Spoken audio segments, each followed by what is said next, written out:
বলিউডের গ্ল্যামারাস অভিনেত্রী উর্বশী রাউটেলা বছরের শুরুতেই বিতর্কে জড়ালেন। নাচের ভিডিও নিয়ে তোলপাড় চলছে নেট দুনিয়ায়।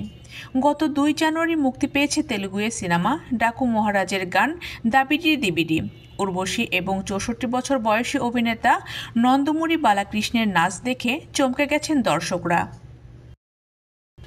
ভিডিওতে নাচের কোরিওগ্রাফি ও অঙ্গভঙ্গি নিয়ে নেটিজেনদের নানা মন্তব্য চলছিল গানটি প্রকাশের পর থেকেই।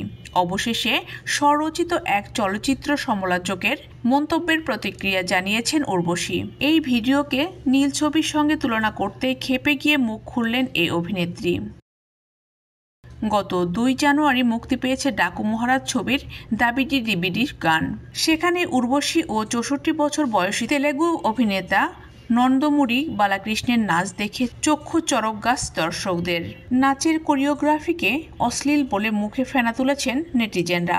এর মধ্যেই এই নাচ নিয়ে আপত্তি জানিয়েছেন মাত্র 12,000 টাকায় সুন্দরবন ভ্রমণ করুন your tours and travels Bogura স্বঘোষিত চলচ্চিত্র সমালোচক কমল আর খান। উর্বশীর ছবিকে নীল ছবির সঙ্গে তুলনা করেছেন তিনি। সম্প্রতি নিজের এক্স হ্যান্ডেলে কমল লেখেন, এদের লজ্জা লাগে না এমন অশ্লীল নাচ নাচতে? তেলেগু ফিল্ম ইন্ডাস্ট্রির লজ্জা লাগা দরকার। এমন নাচ তারা শ্যুট করেছে, সিনেমার জায়গায় নীল ছবি তৈরি করতে পারেন তো। এমন নাচের জন্য উর্বশীর লজ্জা লাগা দরকার। পাল্টা জবাবে অভিনেত্রী লেখেন, দেখেও হাসি পায়। যারা জীবনে তেমন কিছুই অর্জন করেননি তারা অন্যের সমালোচনা করছেন, তাও কাদের? যারা দিনরাত পরিশ্রম করছেন। অলস ক্ষমতা অন্যকে নিচু দেখানোর মধ্যে নয়, বরং তাদের কৃতিত্বকে তুলে ধরার মধ্যেই অন্তর্নিহিত। শুধু কমল আর খান নয়, এই নাচের ভিডিও দেখে নেটিজেনদের এক অংশ সামাজিক যোগাযোগ মাধ্যমে লিখেছেন, এ ধরনের নাচের ভঙ্গি কিভাবে কোরিওগ্রাফার তৈরি করতে পারেন?